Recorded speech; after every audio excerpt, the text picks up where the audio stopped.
Hey there! I wasn't sure if it was going to work or not. Hey, this is Tom the Beer Whisperer. How the heck are you? Let me get my glass here ready. This is Tom the Beer Whisperer. Guess what? And you're drinking with the Beer Whisperer. Hey, I'm going to do this one again here. This is from Sierra Nevada Beer Camp. This is our Imperial Pilsner.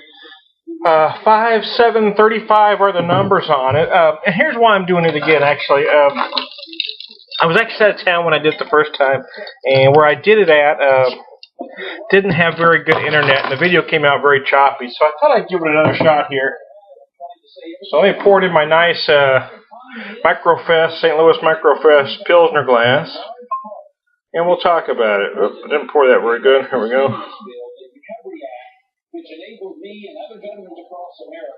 It's got nice color.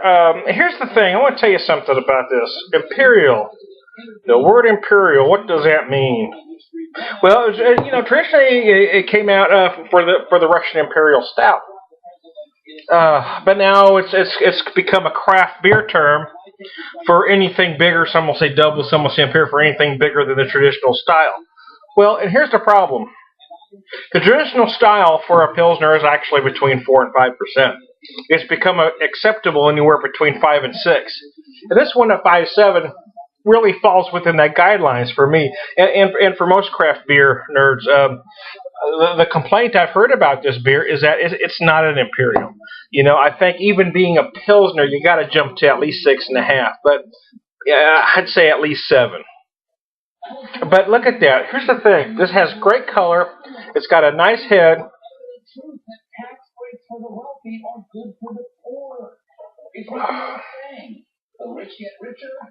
Oh, wow, that is wonderful. If they didn't try to tack on the word Imperial, if they called it whatever, Pilsner, Spring Pilsner, anything, call it anything but an Imperial, it would work. If they popped this baby out in a 6-pack next spring, in much the same way that Sam Adams pops out their Noble Pils, it would be a hit if they took off that word.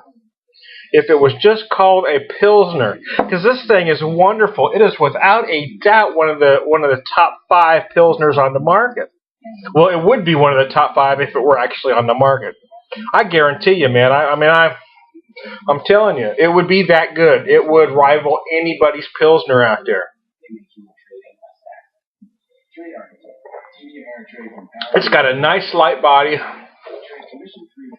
It's got a great aroma too. But it's got this beautiful hop, finish at the end there. It's just like just a nice big kiss. Oh, it just makes you feel good all over. Oh, it's good, man. But it's not an Imperial. If people are going to be put off by that, I kind of spit there a little bit. Sorry about that. I hate it when that happens. People are going to put off by that. And here's the thing. Most people are going to let it slide. They're going to come next year when the beer's forgot about and their next sampler's out, it's going to be forgotten about. Unless, and here's the kicker, unless they try to do it again. If they try to pop the word Pilsner on anything that's not a Pilsner, then they're going to get the reputation, because the precedent's been set now.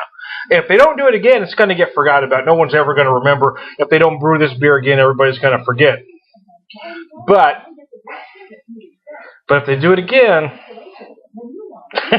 people are going to remember, man. I'm telling you. Oh, it does what a Pilsner's supposed to do, man. It really does. It is light bodied, but it does have some flavor. It is very crisp and it is very refreshing. It does what it is supposed to do. I scratch my head sometimes. I'll watch somebody else's videos, and there's some folks out there that I really like their style.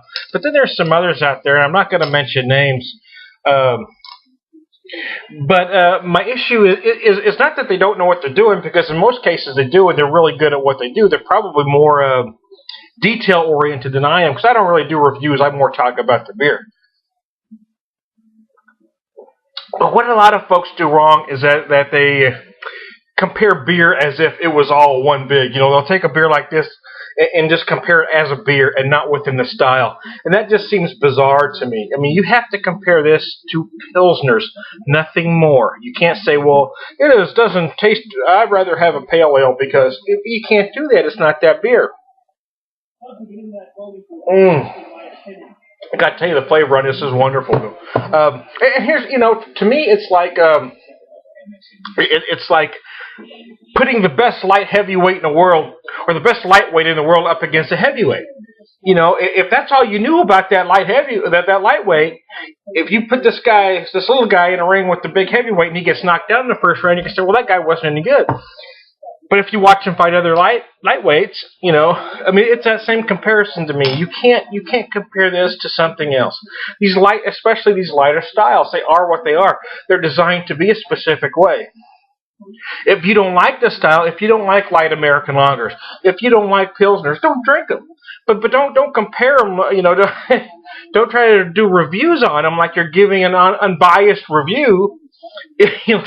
When you're not, I mean, you've already made up your mind. If it's not a style you dig, well, you don't review them.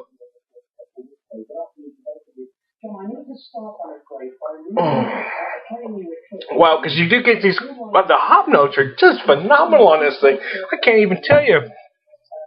But if I'm comparing this to a larger beer, it's not going to be fair, because I mean, the style is designed for a specific reason. It is designed to be sessionable. It is designed to be refreshing. I think this lights are a little distracting back here, aren't they? Let me see what that does.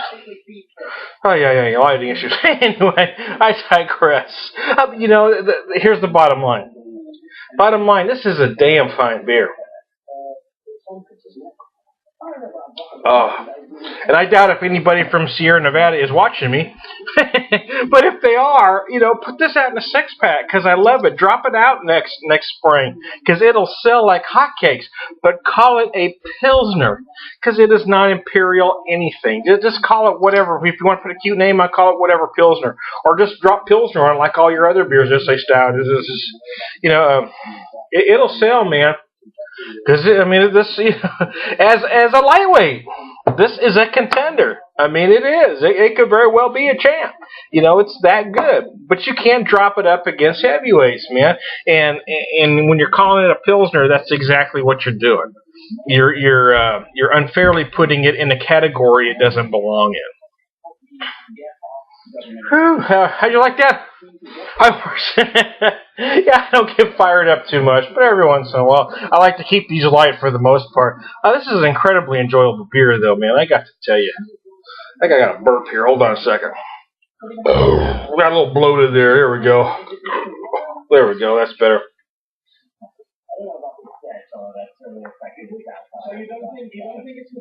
Oh, I got to tell you. Oh, man. The finish on this, I almost cussed. You almost got me.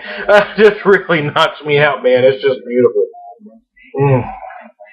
I'm Tom the Beer Whisperer. You're drinking with the Beer Whisperer. This was Sierra Nevada Beer Camp number 43. Pilsner. I'm going to take the word off for you. Hey, thanks a lot, y'all.